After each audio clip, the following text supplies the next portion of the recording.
Education Minister Dr. Gail Rigobert has described the chopping incident as quite unfortunate.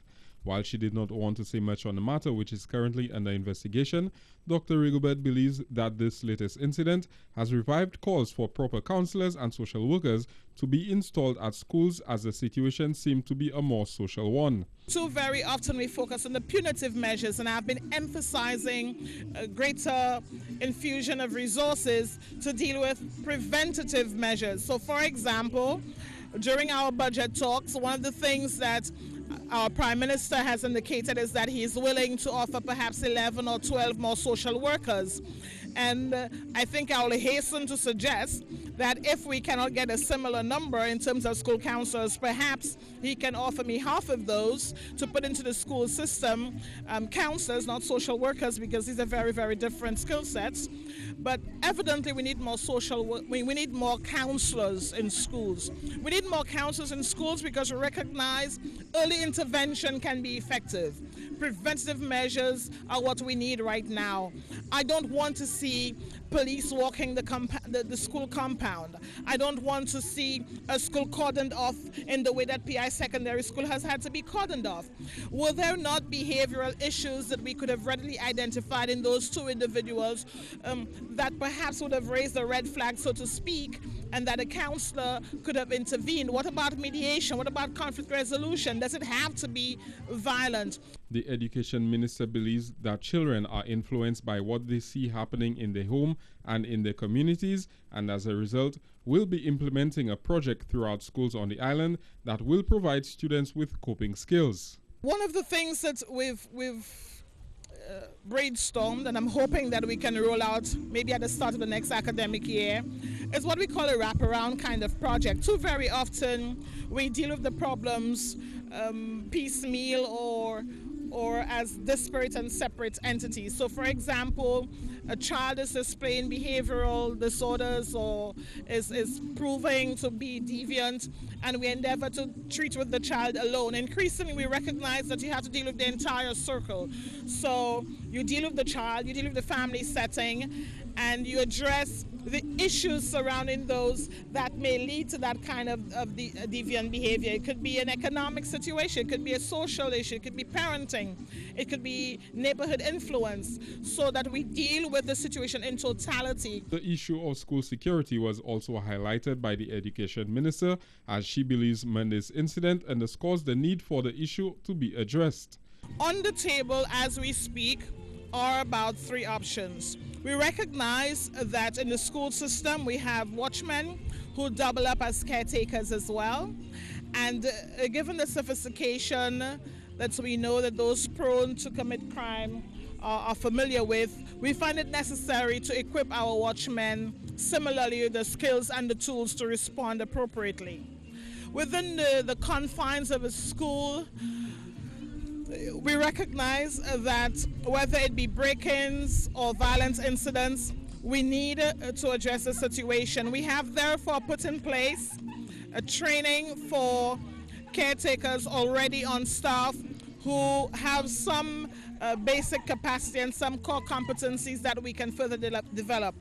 In that regard, we are partnering with the Royal St. Lucia Police Force to offer that training sometime during the break. One of the difficulties that we've had with respect to delivering the training is that, one, some of the watchmen double up as caretakers.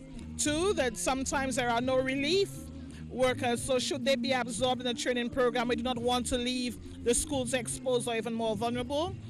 And three, we continue to toy with the idea of whether it is we should engage private security firms. For the DBS News World, I am Sheffield Gillard. Thank you very much, Sheffield, for this report, which was filed last evening during the DBS News World. Welcome to the broadcast, Newsmaker Live, right here on DBS Television. My name is Timothy Paulion. We'll be together until 10 o'clock. My guest this evening, as already would have concluded, is Dr. Gail Rigobert, Minister with Responsibility for Education. Welcome to the broadcast, ma'am. Hi, Tim. How are you? Am I right? Of course, realize the report and the gist of it would have been on school security, a range of other matters pertaining to the education system. And what prompted that interview with you, ma'am, would have been an incident at a secondary school. Some incident involving a cutlass involving two male students, one 17, one 16. The 17 got injured. Your thoughts on this particular incident? Tim, it is regrettable that we have to begin our interaction this evening on that note. And when news of the incident reached me, the reaction was one of outrage, one of disgust, but also a sense of urgency to deal with issues that could creep, fester, and develop into violent incidents. Immediately, I thought of the lamentation of many in the education system, especially coming out of our school counselors, where they have and continue to lament the fact that there are not enough school counselors. I don't know whether you realize the extent to which they're stretched. School counselors sometimes have a 1 to 400 ratio, so one school counselor to 400 students, to 600 students. I don't know that we can expect any kind of effective intervention given that ratio. In the primary school system, we do not have counselors per school. So when something like this happens, and I do not want to become subject to knee-jerk reactions when these things happen. Security in schools is something, safety and security in schools, we have been discussing for a while, and we have been able to solicit the partnership of the Royal St. Lucia Police Force so that we can better equip our security guards to respond to issues of a safety or security nature. Very often the conversation tends to focus on punitive measures. It would be interesting to trace the history of those two individuals and to ascertain whether it is an earlier intervention could not have averted this very ugly and violent incident. But Madam Minister, you made reference to the lack of a sufficient number of school counselors. You're the minister. What do you intend to do about this? Well, I can tell you my cabinet colleagues are similarly concerned about safety and security in schools, and the Prime Minister has pledged to increase the number of social workers in the system because we recognize the ecosystem as a whole. But I guess this incident has brought to the fore the need perhaps to bring on board more school counselors as well. So whereas we can outfit Human Services, which is an entity that we work with very, very closely, with more social workers, that we need also to embellish that, to complement that with more school counselors. I understand the resource challenges, and if it is that we are unable to get a similar number of counselors, I beg that at least we look at a split of maybe half that complement as social workers and the other half as school counselors. It is something that is very, very dear to our hearts. In fact, let me say, with respect to school security generally, the conversation has revolved around one, whether we train those already on staff, and two, with respect to securing not only schools but government buildings or agencies as well, that we could leverage the Special Reserve Police that are very well trained by the Royal St. Lucia Police Force.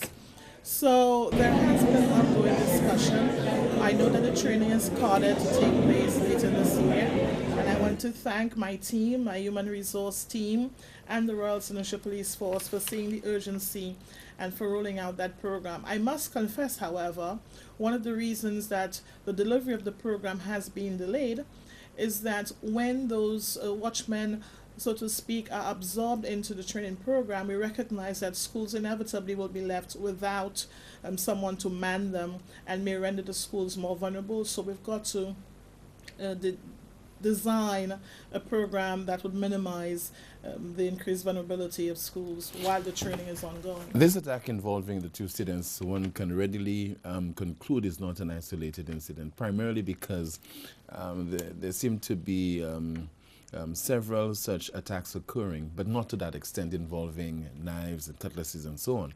Because I was informed that up to today there was a fight at a particular school on the island. So that is something that is very prevalent. How do you intend to attack this particular issue? Do you think there's need, for example, to have metal detectors, increased security in our schools, police patrols? Tim, those visuals scare me. I do not want for us to imagine that we have come to the point where we need to have armed police officers or armed security officers walking our school compound. In the spirit of a child-friendly environment, within the context of safe schools, there's got to be a way in which we can encourage positive behavior without having to resort to such draconian measures. And that visual is not one I think we have an appetite for in St. Lucia, and I don't think we're there yet. However, what we not do, there yet, but I don't expect should for we us should to we get there ens- anytime soon. should we ensure that we do not get there, and maybe there might be some unpopular decisions that the authorities will have to take. And the unpopular decision may very well have to be that we have to look at the caliber of persons that we hire as watchmen, look at people with greater levels of capacity, which then has an impact on the fiscal purse. And so we'd have to devote more money to hiring semi-skilled or skilled persons who are very well equipped to deal with issues in school.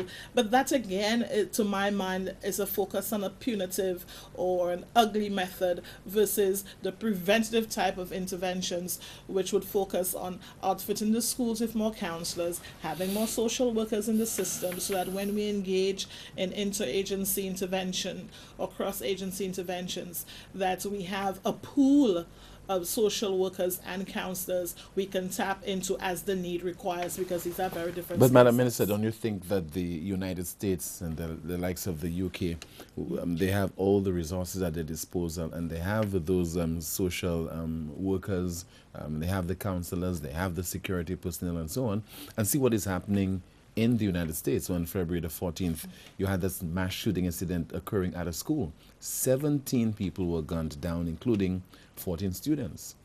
And if we are saying right now, let us try to put some preventative measures in place, we do not have the finances to employ the human resource and so on, don't you think that down the road the situation will only exacerbate? Tim, if you are to pay close attention to the incidents, whether here or overseas, and I always hesitate to comment on occurrences in other jurisdictions, given that you may not have all the information.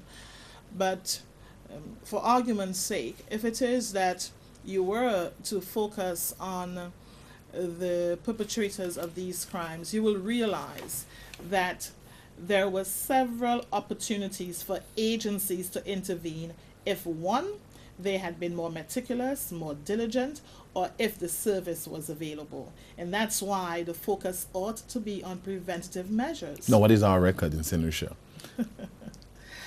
Tim, when it comes to things of that nature? Tim, the counselors commemorated School Counselors Week a couple of weeks ago. Mm-hmm. And one of the things I charged them with was to share their good news. We hear of these ugly incidents, but do we hear of the number of students they've saved, the number of successful interventions they've had?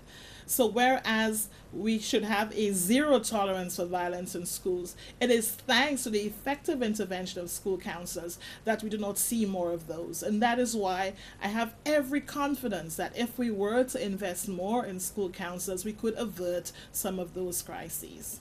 All it takes is one mass casualty incident to really put all the success that we are talking about out of sync, to cause us to wonder whether whatever measures that were being implemented by the Ministry of Education would have been effective. Tim, I do not want to anticipate any further ugly incidents. I think it's a wake-up call for all of us. Not that we needed any further waking up, so to speak, but we need all hands on deck, and we need to have the requisite resources to solve this problem. I asked a question earlier on about having metal detectors in school. Do you think Now, we shouldn't have this?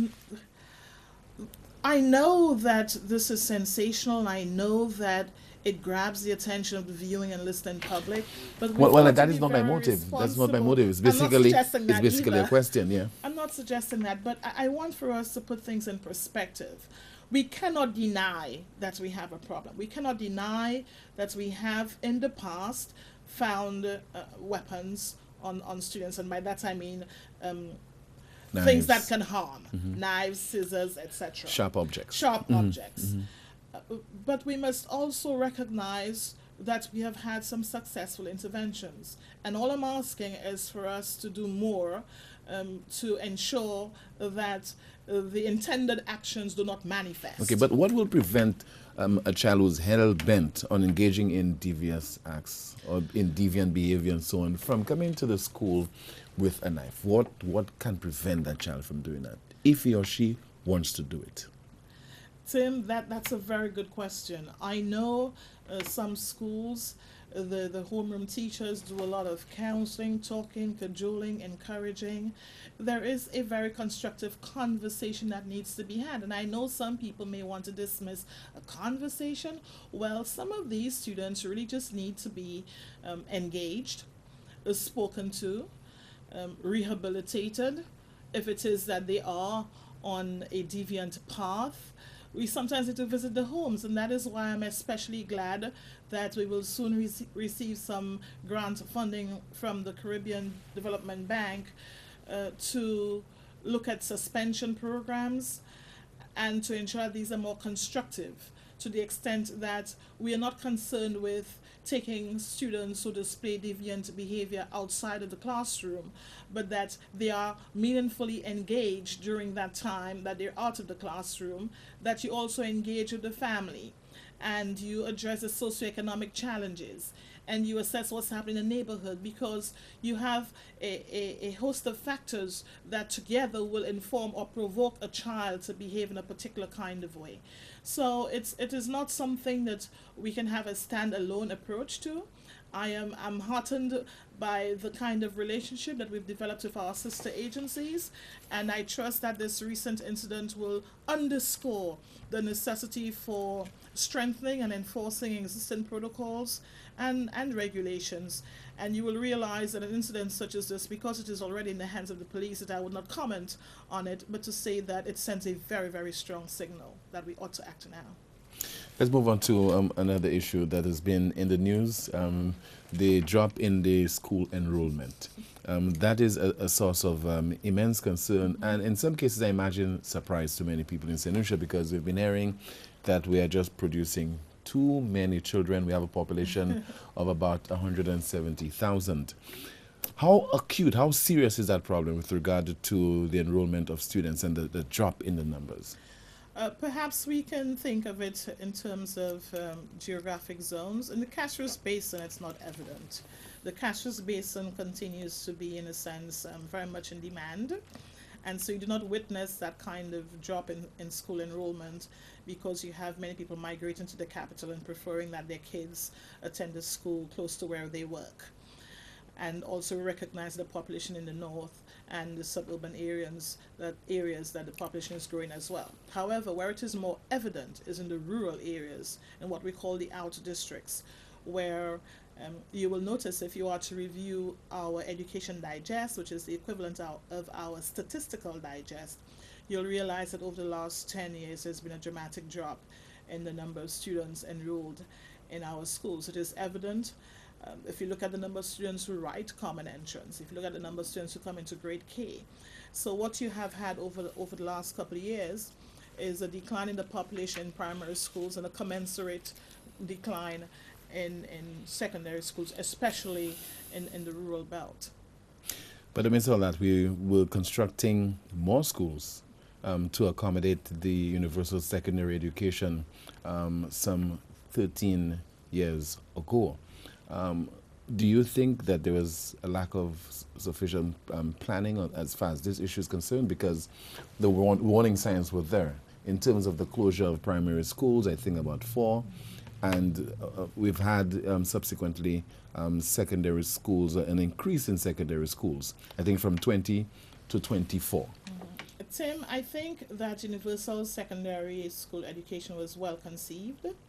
As to whether it has served its intended purpose, that's up for debate, because I don't imagine the architects of universal secondary school education meant for it to be translated into securing a secondary school place for every child, but rather ensuring that every child had the benefit of a secondary school education, which are two very different things. So, 13 years on, it's over a decade, as you well know, it is time for review. And in fact, we are about to embark upon a comprehensive curriculum review and a review of universal secondary school education. That review is necessary for several reasons. One, we recognize that the policy is well over a decade, it ought to be reviewed. We know how quickly things become obsolete in the current environment. Two, that precisely because of the drop in numbers, we've got to ascertain whether it is we need to consolidate. Three, a review of the curriculum is necessary because there was a time when literacy was confined primarily to numeracy and reading skills. So when you spoke of one's core competencies, then one could start there. In the current techno-economic paradigm, in the current digital age, we know that when one speaks of core competencies or literacy, now we speak of multiple literacies, and that would inevitably include computer literacy, creative skills, and problem-solving skills. So of necessity, if it is we are to produce students well equipped to function in the 21st century upon graduation, we ought to review the curriculum. And permit me please, therefore, to congratulate the National Principals Association, who today held their 34th convention, and with a theme which I thought was very, very well articulated, apt and timely. And that is the principle of the 21st century, bridging the digital divide. It tells me that the Principals Association and the membership understand all too well the juncture at which we find ourselves right now, to the extent that they have crafted a theme that best reflects the challenges of the day and what is required of today's principal. And I really do want to congratulate them for that. So while we are reviewing universal secondary school education, we will also be reviewing the curriculum, and that comprehensive curriculum review is long overdue, and I'm grateful that as part of a suite of projects that will be financed by the Caribbean Development Bank, we're able to undertake that exercise. The review will take place when? Well, as soon as the monies become available, which should be within the next 3 months. And what will be done with the outcome? Because we all know that, yes, we review, yes, we have recommendations, but those recommendations are normally stored somewhere to gather dust. Can you guarantee us that the recommendations will be implemented before the next general election, 2011? I share your skepticism, and I know what you mean with respect to the many consultancies that have been conducted and the reports are placed on shelves to gather dust. We do not have that luxury in education. We do not have that luxury with respect to curriculum review. We recognize through no inherent fault of anyone in the education sector that we've been lagging behind. We've been lagging behind global impulses or global ways. We've been lagging behind what the local or national market demands. And so of necessity, we ought to do this. And so we do not have the luxury of placing the recommendations on the shelf. We really must implement the recommendations. Now, the whole exercise, who will be conducting that review? What form will it take? Usually those things are open to bidding, and we invite experts and consultants to undertake that kind of review. But naturally, we have a local input? Absolutely. Naturally, they would have to engage educators and stakeholders on the ground. And the stakeholders will include employers? Absolutely, absolutely. You know, it is one of the things we recognize. There is an entity called the TVET Council, and we realize that that framework works beautifully. Why? Because we have on that council persons from industry, and that is why our TVET curriculum is so closely resembles what the market requires, because of that interface, that engagement, and direct involvement of people from industry who know what it is we're looking for from our artisans or other persons who have some kind of tech voc training. I think that is a formula that we ought to emulate. Even before the review takes place, will you conclude and agree that there's need for the review to take place? Well, and that's why we've asked for it. It is Okay. in the program. We've what, asked what, for what are some of the deficiencies that would warrant a review? The deficiencies are many, and they are not unique to us, and nor do I want to suggest that any one person in the education sector has fallen short through any deliberate fault of him or her. We recognize where we are at in the world, what the world demands, what employers demand, what the market demands, the new and emerging skill sets. And we therefore have to ask ourselves the question, does our current curriculum allow for the delivery of core subjects that really produce that citizen who is highly employable based on the current market demands? Not what the market demanded 10 years ago or 15 years ago or 20 years ago, what the market demands today. And we must, with some degree of responsibility, also engage in some forecasting.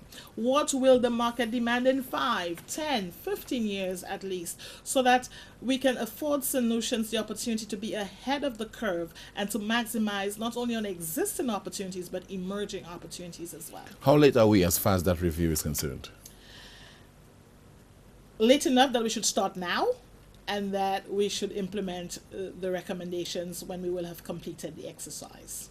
With regard to the enrollment issue that we are experiencing right now, in June of 2017, your Barbados counterpart expressed concern over the drop in the number of students writing the 11 plus exam, attributed to a decline in the national birth rate. Now, in 2014, he called on the population to have more children to counter the problem of falling birth rates. What are you proposing? Wow, that's a loaded question. Permit me to put some issues on the table and let us deal with these ensemble. We must be mindful of population growth trajectories. Why? Remember, we have an aging population that at some point will retire, and we have to pay pensions. So we need enough people in the workforce to generate that economic activity and revenue so as to allow for us to meet our pension bill. That's one thing. Secondly, for the viability and sustainability of the country, we need to have a healthy population growth rate so that we can maintain the core functions of a society. But we must also suggest that we do so with some degree of responsibility, and that we maintain and uphold some of the core values, the family values, that inform the holistic development of any given citizen. So it is not simply that we ask that people go forth and multiply, but that you exercise some responsibility in so doing, and we recognize procreation as a critical function of society's own evolution and sustainability, and that comes from a childless woman, but I know that. So therefore, to address that problem, what are you proposing?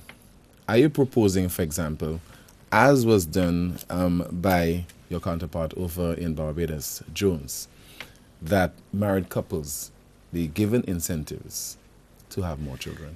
That's interesting. I know that was practiced in some countries in Europe, in Germany, for example. I think Singapore also experimented with that. Should we incentivize married couples to have more children?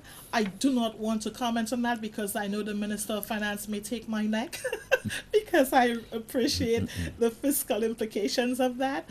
But we have to appreciate the role of procreation in the sustainability and viability of any given society. But the point is we have to do something about this. And you did put it in the context in terms of having older citizens in the Saint society. You have people who will at some point in time will have to retire. The National Insurance Corporation and so on, those benefits, it will take a younger working force to contribute to it.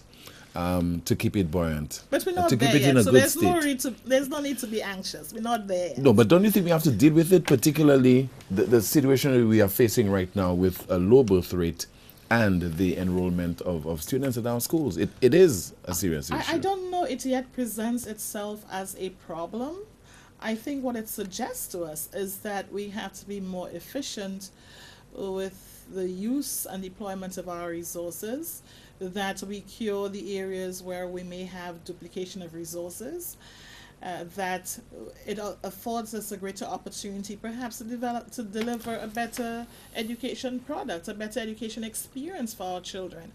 I have asked the question, in those schools where we have seen a decline in the number of students, and presumably, and we do know that there are schools where the student-teacher ratio is more than comfortable, do we see a remarkable performance from those students who have the benefit of a low student-teacher ratio? That's an interesting question. So you have teachers with a class of 25 and those with a class of 15. One would think that if a teacher has to deal with 15 students, that notwithstanding what the bell curve suggests, that ideally you should have a bumper crop and quite a few A's coming out of that class. But is that the case? If it translates into an enhanced product, the better delivery of an education. Does that mean that we should have even less children? In schools? No, I mean, on the whole, as far as the population is concerned. No. I think given the population trend, we have an opportunity to be more efficient with what we do. But clearly, there are warning signs. With regard to from 2003, 2004 to 2016-17, you've had decreases in enrollment figures. So the big question is, how will we deal with that particular issue? And we have 24 secondary schools. We have a number of primary schools. There's talk of merging our primary schools, in this case, so at Pasias and Mon Repos. So definitely we have a problem on our hands that we need to attend to. So there's any need to skirt the issue. I prefer to think that there's an opportunity. There's an opportunity for us to maximize every dollar invested in education. There's an opportunity to afford each child more personalized attention. There's an opportunity for us to pay closer attention to those students who've been classified as having some learning difficulty, that they do receive the attention and care that they deserve within our special education delivery. There's opportunity to ensure that children really do have an enjoyable education experience within a safe and child-friendly environment. An opportunity to look at the birth rate. Beg your pardon? An opportunity to look at the birth rate as well. Over time, I think over time, the greater question is whether we are at a point where our sustainability is at threat, and we're not there yet. Okay. What will happen with regard to the Pasias and Mon Repos schools? Have you made a conclusion? Has you reached a definite conclusion as to what to do? No, we haven't. So we are continuing with consultations and engagement. And I really want to thank the parents for being bold, frank, animated, passionate. That's exactly what we want to see. We want parents who are interested in the well-being of their students. We often complain that parents tend to rear their heads only on the day that common entrance results are being given. And it's good to see the level of interest that the parents have had in the well-being of their students. And I really applaud them for that. That is the kind of engagement we want to see. That's the kind of involvement that leads to the delivery of a better product, so to speak. So the engagements continue. I know that there has been some discussion or disgruntlement of the sequencing of the engagement, whether we should have spoken to the parents first, the teachers first, the principal first, the church first. Who should we have spoken to first? For me, the more comforting thing is we recognize that we have to engage all stakeholders. And I'm very grateful for the frank discourse. I think all of these things, all of the concerns raised will be taken into account. and whatever action the ministry will eventually take, I can guarantee you it will be for the betterment of all. I must confess that I am in a ticklish situation in the case of the Monipo-Patience combined proposed merger, because incidentally I am both the MP for that constituency and the Minister of Education. And that is why I have allowed for the technocrats to engage the stakeholders and for there to be that kind of scientific engagement, that clinical, frank engagement of stakeholders, which I will review ultimately wearing two very separate hats. And are you hoping to make a decision, a final decision, by September of this year at least?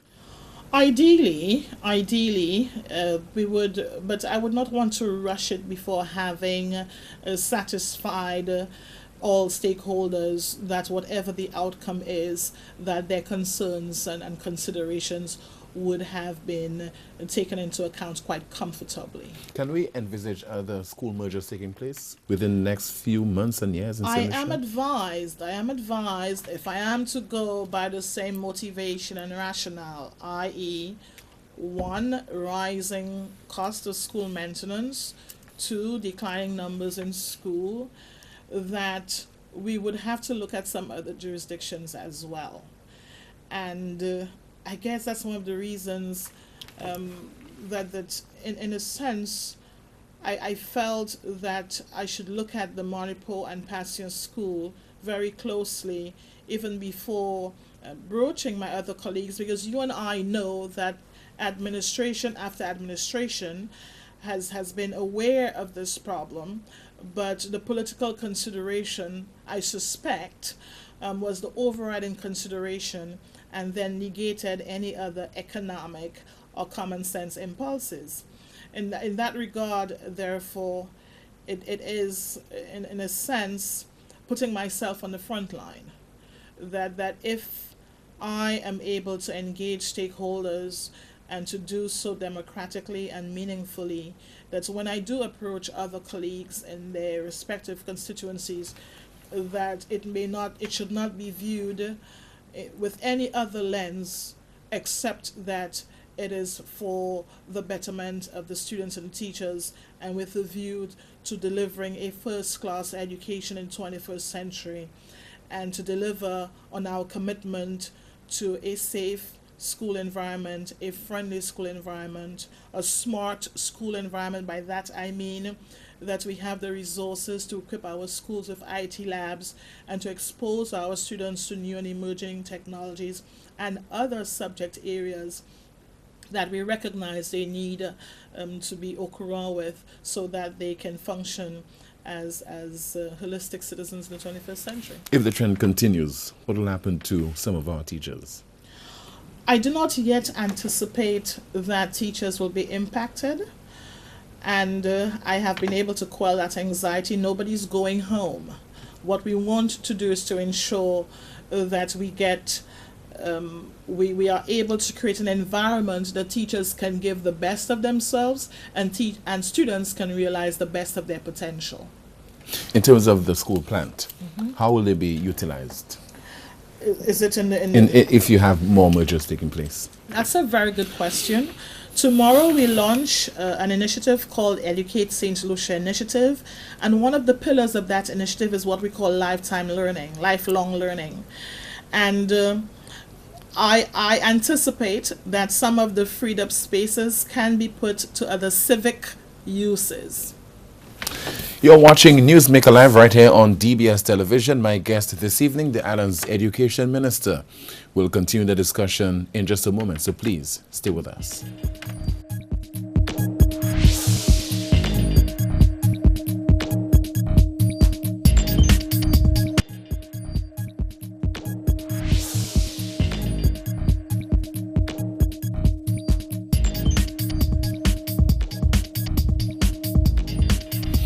Welcome back. Thank you so much for staying with us. You're watching Newsmaker Live right here on DBS Television with me, Timothy Polion. We go up until 10 o'clock.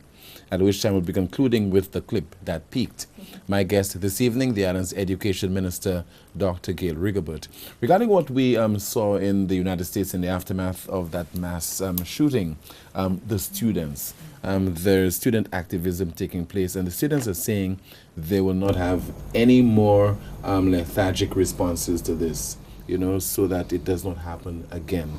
What do you expect from our students in St. Lucia when, for example, they are plagued by things like youth violence, issues relating to unemployment? Because we are pleading with our students, we are forcing them to go to school, we are cajoling them, begging them and so on to take education seriously. But when they graduate, then most of them are staying home, or maybe they go overseas for to see if they could eke out a living and so on. But they continue to face high unemployment. How do you respond to students if they do emerge within the next few days, the next few months, and so on, based on what they're seeing their counterparts doing in the United States, if they appear to be bolder in their approach in challenging the authorities? My engagement with the youth has been very, very productive. Whether it is lending moral support at the Independence Youth Entrepreneurial Expose, which was held last week to commemorate independence, or a meeting with the council or other youth leaders, my sentiment has always been the same. One, to encourage them to get involved. Two, to recognize that they can effect change without being disrespectful, without landing themselves in trouble, that it is their responsibility to make themselves known, present, and involved so that they can have an active hand in shaping their own destiny. In that regard, I must say that I'm encouraged by what I see coming out of the National Youth Council. Though I have yet to meet with the entire executive, but I do engage with the membership one-on-one, and we're due to meet shortly. I am encouraged by what I see happening within schools when things go wrong. You'll recall that the students of Choiseul, for example, when it appeared that the construction of the new school was a bit tardy, that they voiced their concern. The only caveat to that is activism has to be done with a certain level of integrity and also with the right information. That it has to be based on truth, on factual information, and not on sensationalism, not on raw emotion or misinformation. And so I really do applaud young people who do play an active role. I can tell you, when I was young, I was very, very involved. Whatever space I found myself when I was younger. Thank you. When I was younger, I was very involved. So I'd be the last person to suggest to any young person. I pride myself on that legacy, that wherever I found myself, I was able to effect positive change.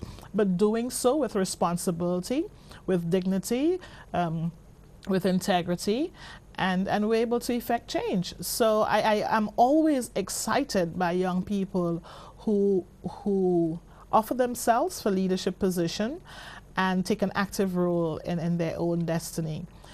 My worry is that even as we endeavor to create greater opportunity for our young people, especially our recent endeavor through the Educate St. Lucia initiative, whereby we have entered articulation agreements with overseas universities that are willing to absorb our students who have performed really well on the pre or entrance exam into universities, that we do not suffer significant or worse brain drain. I want to create an opportunity for the kids. I want them to go overseas to study. I want them to realize their professional dream and ambition. But I also have the responsibility to ask them to return at some point. Return to what? The parents will be asking that question, return to what? they will be asking of that question, return to what? Return to what you and I are doing in our respective fields of endeavor to build a nation, to sustain a nation, to, in our own way, correct some of the social ills, to lend of our time and our talent. St. Lucia needs us. And I recognize that the training that many of our nationals need is not available here, and they therefore have to seek that elsewhere. But I'd love to believe that there's some degree of commitment to come back someday. I don't know how many people realize the extent to which St. Lucia, like many other Caribbean islands, has been so adversely impacted by the brain drain, i.e., Caribbean people, St. Lucians who have been trained and very highly trained, who simply opt to stay overseas. I know the question is... Do you think they have a legitimate reason to do so? I cannot appreciate why they'll be lured to other markets and enticed to stay overseas. And we too have a responsibility to create an environment where we embrace new talent, where we embrace new ideas. I know there is the age-old contention between the old and the new, the old paradigm versus the new paradigm, and the extent to which graduates believe that perhaps their talents, their new ideas are not readily embraced. I don't know that we can afford the luxury of denying our young people the opportunity to give back to their country. We need all the talent we can get. I can tell you there are certain areas of endeavor where we have a dearth of skills, and that is why in the last 2 weeks we have brought to Cabinet a revised national priority list, and that is the list that indicates the areas in which we have a dearth of skill, and or we engage in some forecasting to indicate the areas in which we'll be needing some skill in the future. Tell me about those areas where there's a dearth of skill. Of particular concern to me are areas in renewable energy and climate change, so whether it be disaster risk management, environmental sciences, the hard sciences, civil engineering.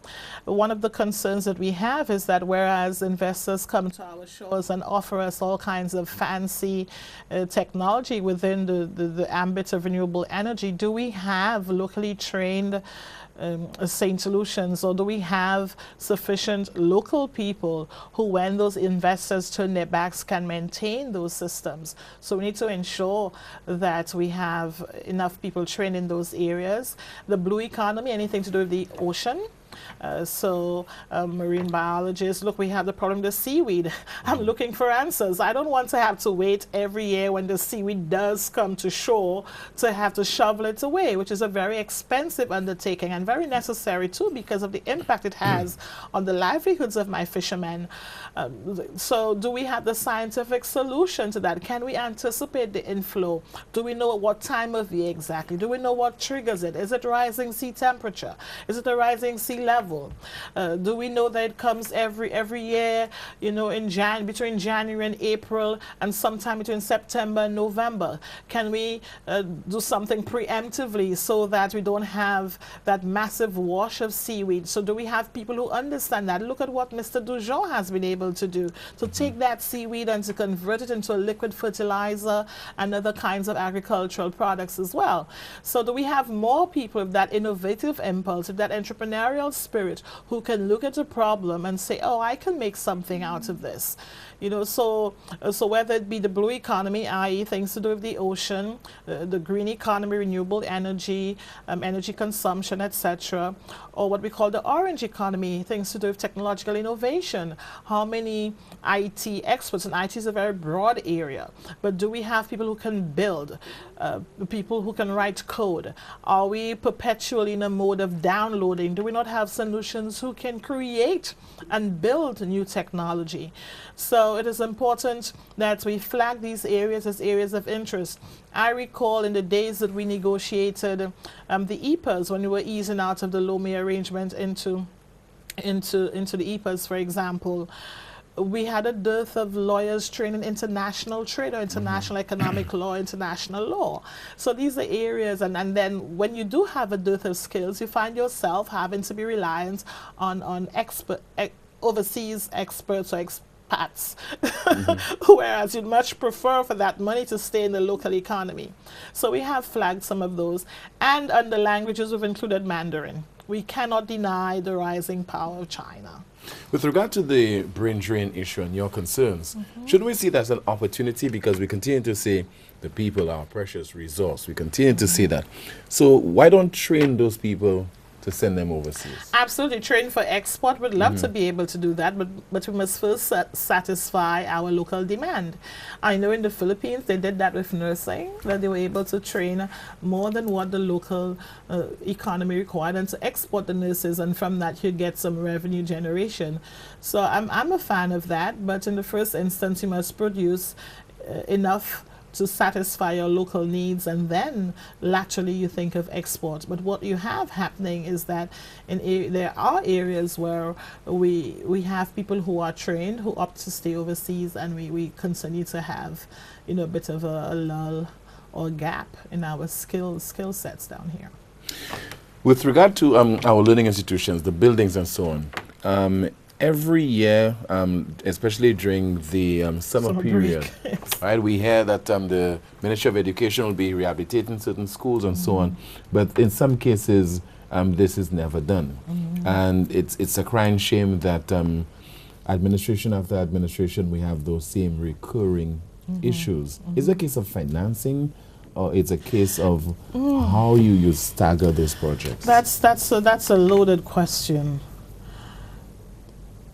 Regrettably, too few people understand or appreciate the totality of issues that concern the education sector.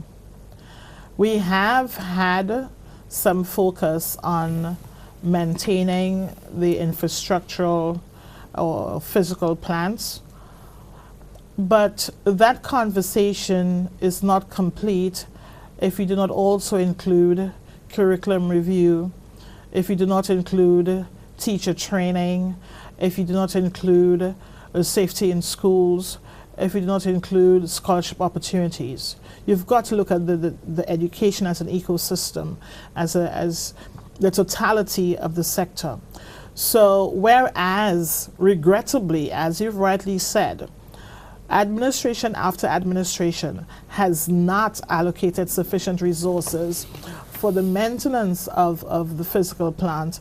And I hasten to add that if it is we had an active preventative maintenance program, i.e. that you maintain the building before it deteriorates to a point where it is uninhabitable, then perhaps the maintenance costs would not be so high. At least that's what the experts in the field suggest. And I'm inclined to believe that. But the conversation has to be, if it is we are to experience a turnaround in the sector, if it is we are to undertake the curriculum review, and there is a suggestion that we add subjects, we review certain subjects, or we drop some, who knows? I don't know what the outcome is going to be. I don't want to preempt or prejudge the outcome. But the conversation about what we're doing in the education sector cannot be reduced to one element or one variable in the education sector. If I'm asking my teachers to give more, and if I'm asking my teachers to be an e-teacher, to be a digital teacher, to embrace the new pedagogies, to embrace the new technology, I must recognize that through no fault of theirs, that there may be a skills gap. And so I must afford them the opportunity to get trained. And the opportunity cost of not doing so is too high a cost to bear, so I must make available the requisite financial resources to support them in so doing, whether it is to afford them a scholarship, to afford them study leave with pay, to get a replacement teacher. So you can see how the cost eventually can add up just in an effort to train a cadre of teachers. When these teachers do return with those skills, do you plant them back into a classroom where there's a blackboard and chalk? No, inevitably, you now have to talk about smart classrooms. Smart classrooms require what? And for me, a smart classroom does not begin and end with a technologically smart classroom. Given our own vulnerability within the context of the climate change conversation, it needs to be climate smart as well, especially given that many of our schools are also emergency shelters. So a smart classroom means that you have the technology available, that the teacher is well equipped and very familiar with the infusion of the technology in the delivery of the subject matter, and the students similarly can participate fully using the technology available.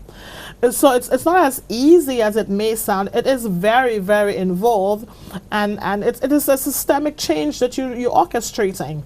So of necessity, you would have to tweak several variables in the system so as to trigger that shift in the needle that you want to see. And it has to happen because if you interact with employers, they are very eager to suggest where the skills gaps are.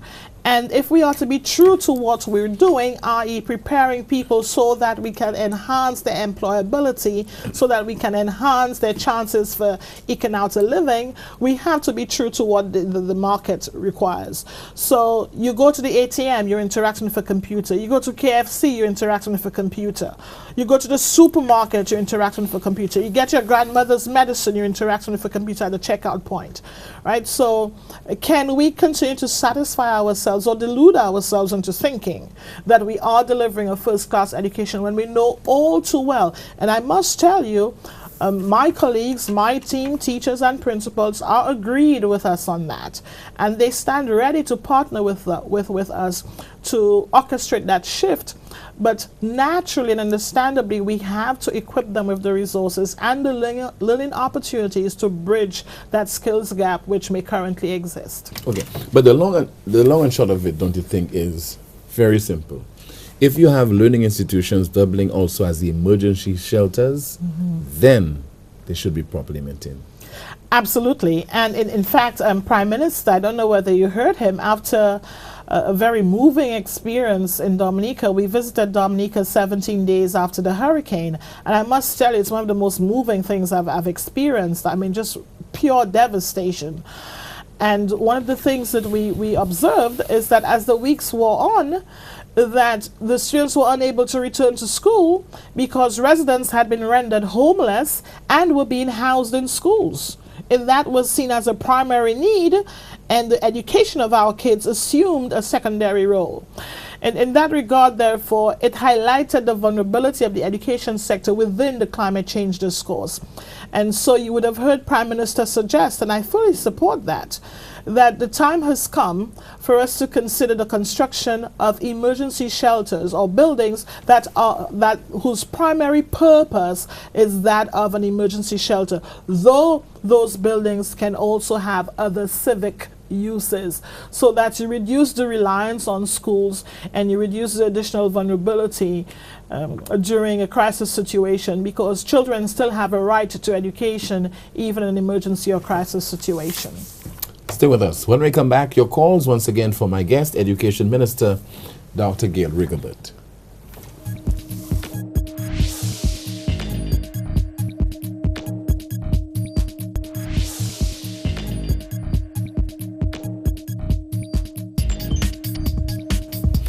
Welcome back. Thank you so much for staying with us. You're watching Newsmaker Live right here on DBS Television. My name is Timothy Pauling. I'll put the telephone number on screen so that you can call right now with your questions and comments for my guest, the island's Education Minister. On March the 8th is International Women's Day. You are also Gender Relations Minister. Yes. What are your thoughts on this observance? We begin our celebrations this Saturday with a church service at the SDA Church in Dariso. I think it starts at 10. We would like to invite women, our friends, male friends as well, our partners to join us on Saturday at the Dariso SDA Church. I want to thank the SDA Church in Dariso for opening its doors to us, and I really look forward to an inspiring service. Hold on point, because we have a caller. Oh dear. My apologies. Go ahead, caller, with your contribution. Good night. Hi, good night to you. Yes. Yes, I have a question for the Minister for Education. Go ahead, please. Yes, go ahead. When the last SLP administration was in office, you and the others said that $1 million was not enough for school rehabilitation. I was hoping with that increase under your administration, it is actually less. Why? Caller, I think you may be Thanks a little a bit. Thanks for the call and the question. You may be a little bit misguided. I don't know that we're allocating less. And in fact, can I beg of you to stay tuned? The budget debate is scheduled to take place in another 2 weeks, and you will see what the figures are. We continue to take your calls. Once again, you are watching Newsmaker Live on the DBS television. We have a call line. I think you just made a disclosure on Newspin that the budget scheduled for within the next 2 weeks. Couple weeks. Yeah. Okay. But you're speaking about International Women's Day? Yes, I was. That's okay. Okay, I have to apologize again. Okay. Yes. Good evening. Newsmaker Live, you're on the air. Hello, good evening. Hi, good evening to you, caller. Yeah, I just have good evening, Mr. Good evening, Minister. Good evening, sir. How are you? I'm blessed. I'm well. Good. Yeah, just a question for you. Is there a tension that Granville Secondary School will be transformed to an agricultural university? I do beg your pardon, sir. Can you speak up, please? Is it true that the ministry have a tension to transform the Granville Secondary School to an agriculture university? Is there anything in the pipeline that the school will be closed down and transfer the children? Is there will be an emerge of something taking place? Just a question. Okay. Thank you. Thanks a lot. Thank you very kindly for your question. Tim, as part of the exercise with respect to declining numbers, curriculum review, offering a wider array of subjects, increasing the areas of specialization, offering more CVQs to our students, we have in the making 2 centers of excellence, one for creative arts at the LGS Secondary School and the other at Groves Lake Center for Excellence in Sports. In fact, today we had a meeting with stakeholders and the consultant to discuss a way forward with respect to the Groves Lake Secondary School and also, if I may so, with respect to the rehabilitation of sporting facilities island-wide. I must say that there is an emerging conversation regarding other areas of specialization that we ought to consider, but there's been no definitive pronouncement as yet. We have a call. Good evening. Thanks for holding on. Go ahead with your contribution, caller. Good evening. Hi. I believe a lot of emphasis was played on the preventative measures by Okay, we lost the caller. Oh. But we hope that you'll be able to call back, ma'am, so that you in can the meantime, if I may, Tim, we can have another call. Good evening. Newsmaker Live, you're on the air. Good night, sir. Hi, good night to you. Okay, the feedback, sir. The feedback. Can you take care of it first, please? Okay, good night to you. Yeah, good evening to you, caller. Let me say good night to Madam Minister Gill. Hello? Madam Minister. It looks like we lost that person. No, he's on. He's on. Hello, good night. I'm not hearing any. Okay, well, go ahead. Go ahead. I'll relay your question. Okay. What is in place for security at schools now? Because we have had a number of incidents where coming in, within security, all kind of things. What is in place now for security at schools in the coming year? Okay, what in particular? In terms of what? Beefing up security, more security guards, what? I'm here. Business security and searching the children coming to schools and whatnot, and a whole heap of things. Because Okay. you can't tell me children come to school with cutlass, knife, guns, and whatnot. After schools, when the security are there, could not taking to schools, fellas come down and rob them, tie them up, enter the schools, and so on. So I want to know what is in place for security for schools now. Okay, thank you so much. Okay, taking issue with security in our learning institutions, saying what will be done to beef up security so that a lot of those incidents that are occurring, the infractions and so on, where security guards themselves are attacked, will end. That is precisely why we've put together a training program for our security officers. Yes, they will be better trained to protect themselves, to protect property, to protect, to ward off would-be perpetrators. So that training is comprehensive in that sense. Do we have another call, producer? Okay, we continue to take your calls once again. This is Newsmaker Live on DBS Television. Go ahead. International Women's Day. Yeah. May I invite the public to visit our Facebook page, the Ministry of Education, Gender Relations, Innovation and Sustainable Development. Please check our Facebook page so you can see the schedule of activities for International Women's Day. Like I said, we've got the church service on Saturday, but we have workshops, we have conferences, there are exhibitions as well. We will be doing some fun activities with the young girls, Girls in Science, some cool stuff in social media. So I really would like for you to visit the website and the Facebook page and to stay tuned to the local media so that you can learn of the activities as they unfold. We have another call. Let's see if we have rectified that problem. Go ahead, caller. Hello. Good evening. Hi, good evening. Can you hear? I believe that our minister made a lot of emphasis on the preventative measures. However, I believe this is beyond that preventative measures. We need to appreciate that our students see a lot of things on the media, and it comes to our school systems. Thank you. Okay, so repeat the question again because the minister will be able to hear you now. Go ahead, please. Okay, I said that she made a lot of emphasis on the preventative measures. However, our students... However, our students see a lot on the media, they hear a lot of things, and this has a lot of things. Okay, thank you so much. Okay, so... Yeah, but you got the gist of yes, it. Yeah. There has been an evolving conversation about, you know, how much of what students do is influenced by what they see on social media, what they see on television. That's an age-old consideration or concern. My instinctive response is to ensure that teachers, caretakers and security guards are also in step with whatever those new and emerging deviant areas are, so to speak, so that, and the feature speaker said it beautifully, that you now have to become okra with navigating Facebook because the bullying happens on Facebook. You need to be able to navigate WhatsApp or Snapchat so that the intervention is not one that focuses only on the physical outfit of a watchman, so to speak, or that kind of physical intervention, but that in terms of the technological realm as well, where many of those incidents tend to have their root, that you need to be okra with navigating. So the preventive measures are all-encompassing in a sense. We have a call. Good evening. Hi, good evening. Good evening to you, ma'am. Yes, Madam Minister, you're the Minister of Gender Relations, right? Yes? Hello? Yeah? Yeah, okay. I'm a little, somewhat, I would say, disappointed. Can you hear, Madam terms Minister? of- Okay, yeah, go ahead. Continue.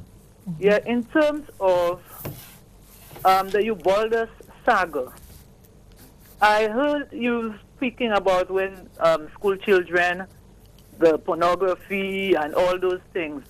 Now, children learn from what they see, they learn from the leaders, and I don't hear you speaking about that, okay? Because as a minister, to me, Ubalda Raymond should not be, at least he should be out of the ministry until that thing is resolved.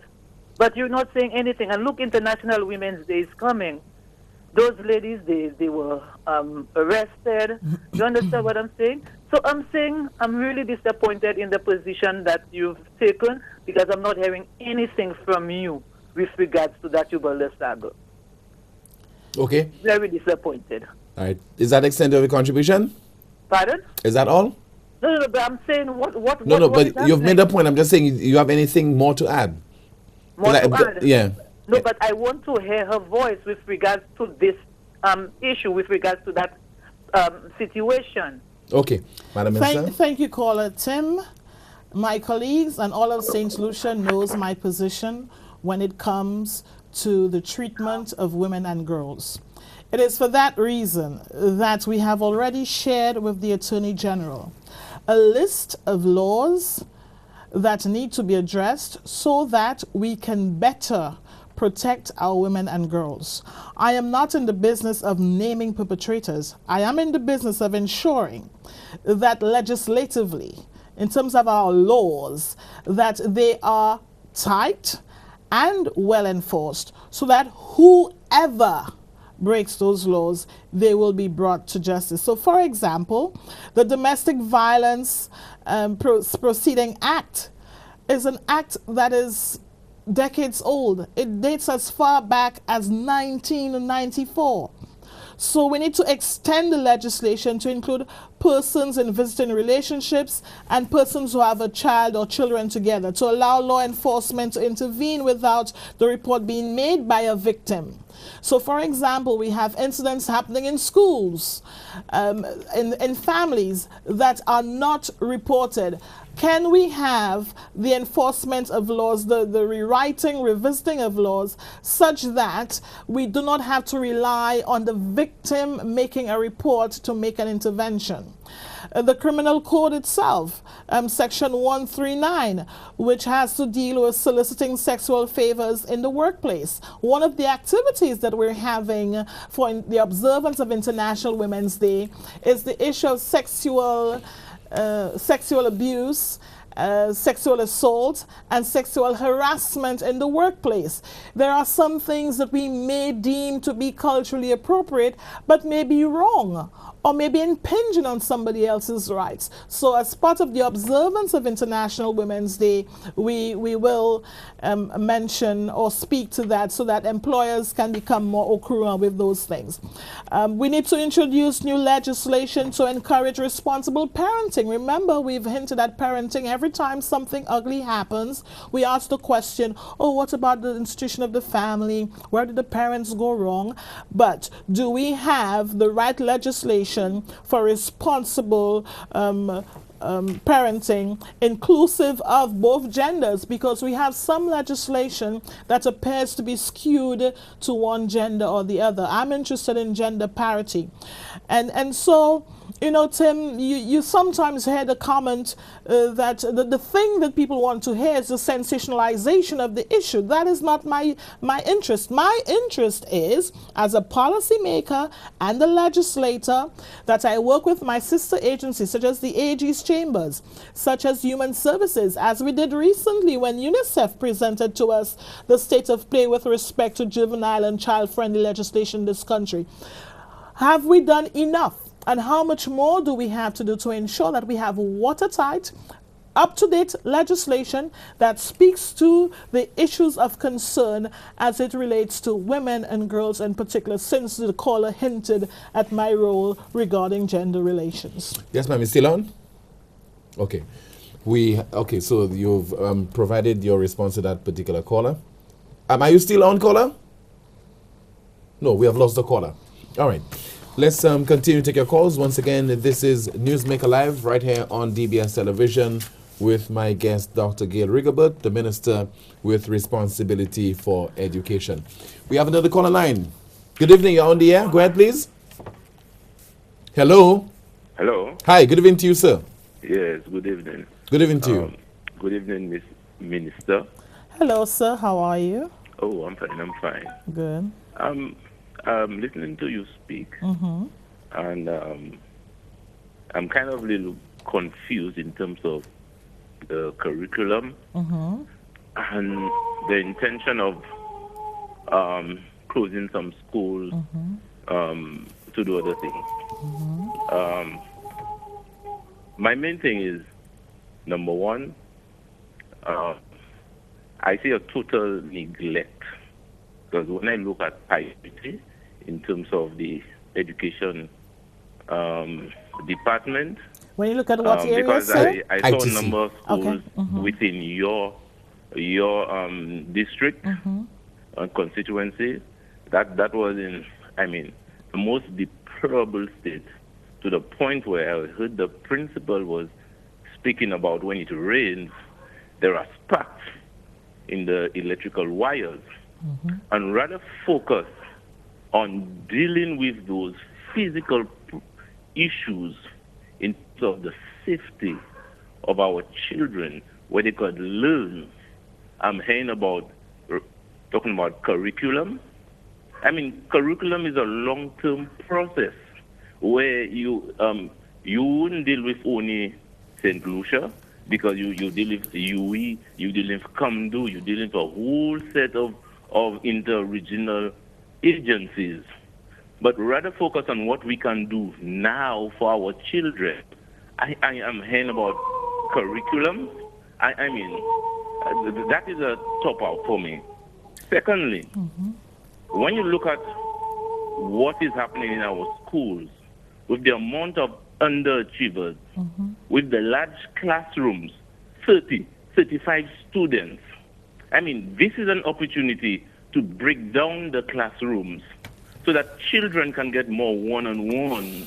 Because here you are, children who are at secondary schools, cannot read, cannot write, and rather address those issues.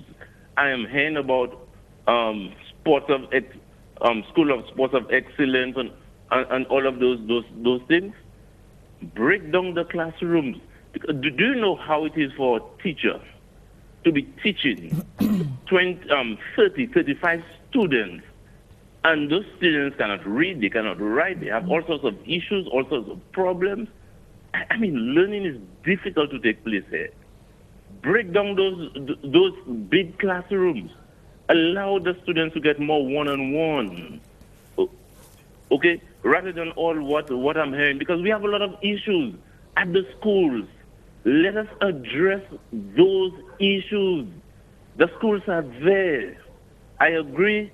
The population, in terms of school children, they are going down. But those big classrooms still exist. Let's break them down.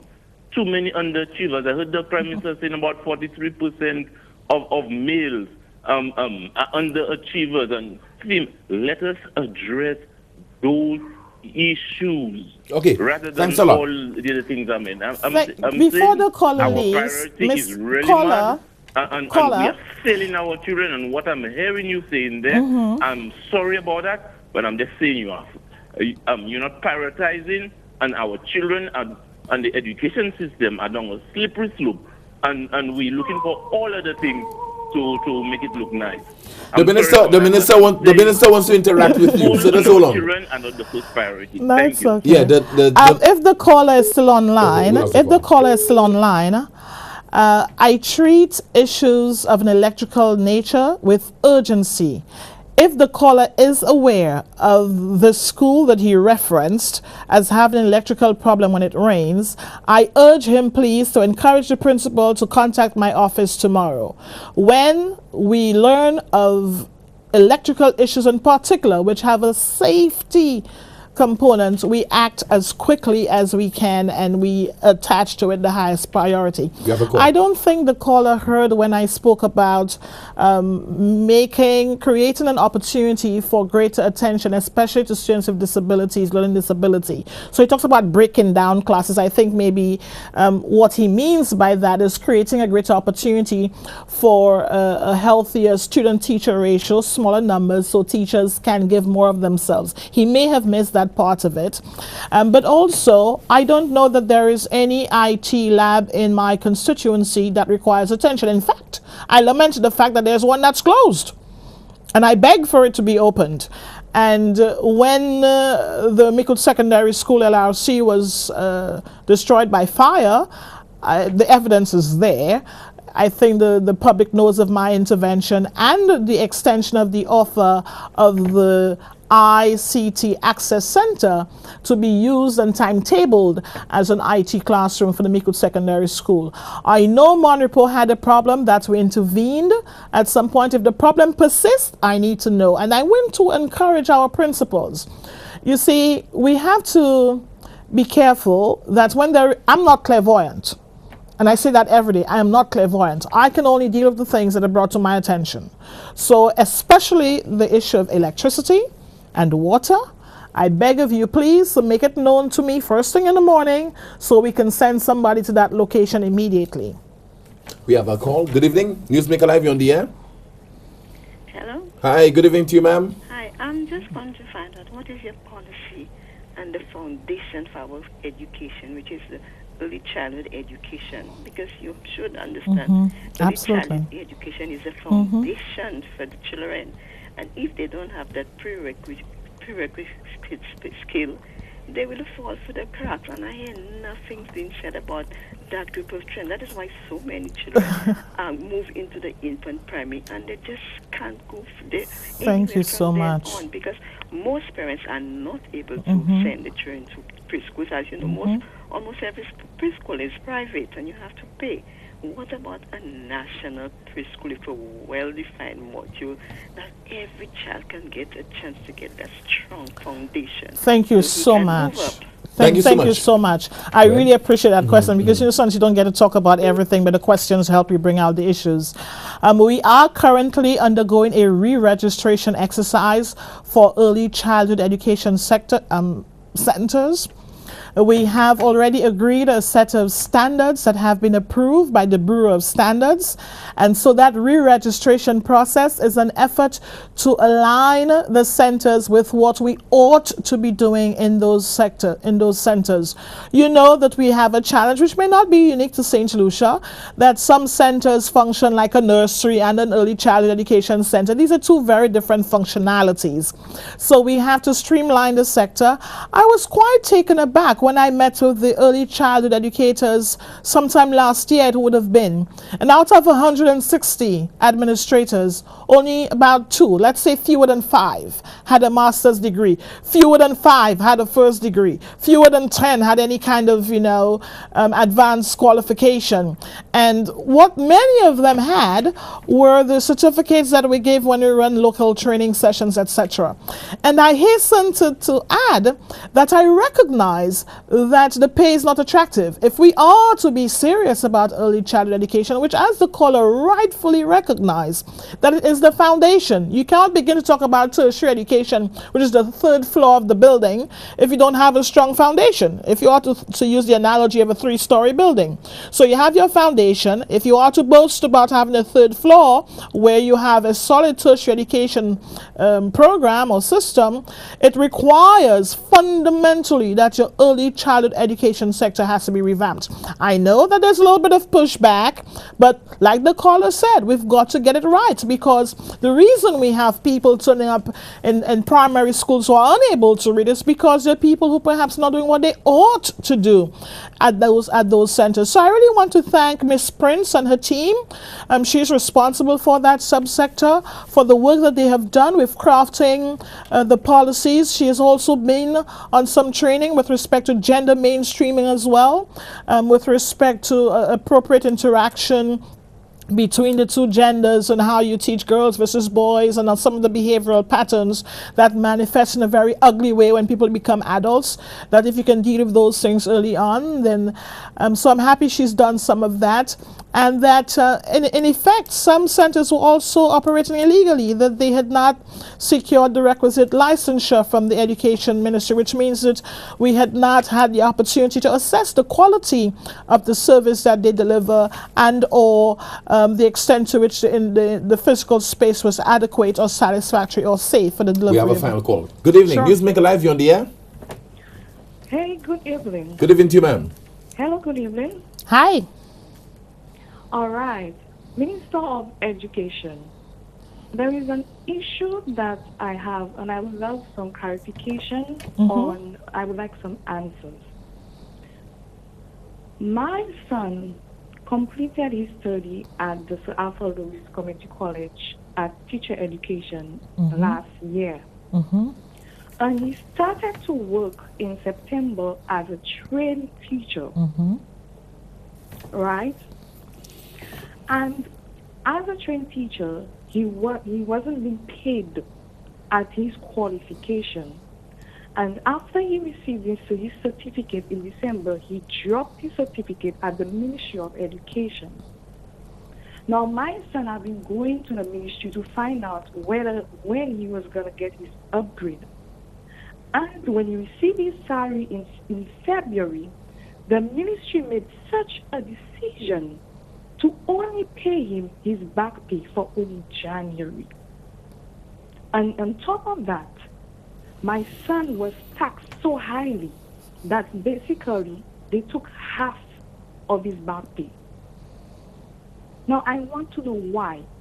Why make such a decision to cut the teachers without even informing them when teachers are working so hard into the system, working under a condition that is not conducive, and for the ministry to make such a decision without even informing them about it. I want to know why. Thank you so much for calling. Thank you, caller, for that question. Permit me a day or two to engage with the accountant and the Human Resource Department to get to the bottom of this. Thanks for bringing it to my attention. Final comments from you. Good. I really want to thank my team. We've had quite a few challenges to deal with, but on every occasion they step up and they muscle up and we get the work done. I'm especially glad with the schedule of activities that the Department of Gender Relations has been able to put together to commemorate International Women's Day. You will notice, if you followed the news over the last couple of days, that we have been able to bring together quite a few stakeholders who together have put together a comprehensive program covering the spiritual, the technical. I must mention the Rural Women's Network will be displaying their products as well. So I really do want to thank the Department of Gender Relations for putting on what I think to be an impressive schedule of activities, and I pray that the public will participate. All the activities are pretty much open to the public, including the church service on Saturday in Dariso at the SDA Church. I also want to thank our teachers, our principals, who had a very good opening ceremony this morning, and to invite the district education officers tomorrow to join us as we launch Educate St. Lucian. I beg of St. Lucians to stay tuned as we speak further on the opportunities we are creating for St. Lucians. And do look out for our hashtag Lifelong Learning Initiative, which speaks to retooling, reskilling, and upskilling, especially in the areas of hospitality, construction, and wellness. I wish all of you well. Thank you very much, Madam Minister, for being my guest on this evening's Newsmaker Live. As always, to you, thank you so much for watching the broadcast and contributing via your calls. If it's Wednesday, it's Newsmaker Live, and we are very much into the 22nd season of the program. Time now for the clip that peaked.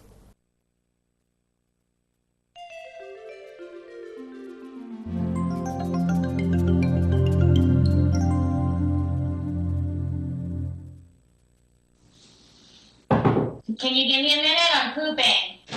I need to sign my agenda. Okay, listen. I don't think your teacher wants me to sign your agenda while I'm on the toilet, okay? We got poop particles in the air here, okay? Can you give me a minute? Please.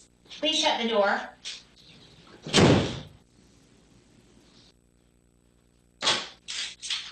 What do you need? Can I have these? You came in here to ask me if you could have gummies. I'm pooping. Why are you bringing food into the bathroom? I need to ask if I can have them. You came all the way in here to ask me if you could have them. You want me to open up fruit snacks while I'm on the toilet pooping. That's what you want. Yes. Go. I need a minute. Shut the door. Shut the door. For the what do you need? What can I help you with? I need to read a book too. I don't want to be read to while I'm pooping. I want to be left alone. Can you give me a minute and I will listen to you in a second? This is my favorite series. I love that you love to read. I don't want to be read to while I'm pooping. I just want to be left alone, okay? I need 1 minute. I would like to wipe my own butt in private. Can you just shut the door for me? Thank you. Hey, do you have my wallet? I can't find it. Do I have your wallet in the bathroom with me while I'm pooping? Do you know where it is? No, it's not my wallet. It's your wallet. Go look for your wallet, please. Can I get a minute? Hey, what about my car keys? Do you know where those are?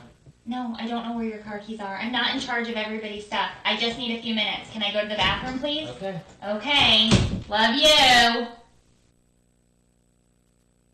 I'm done pooping. Can you wipe me? I'm gonna wipe first, okay? Okay. Oh.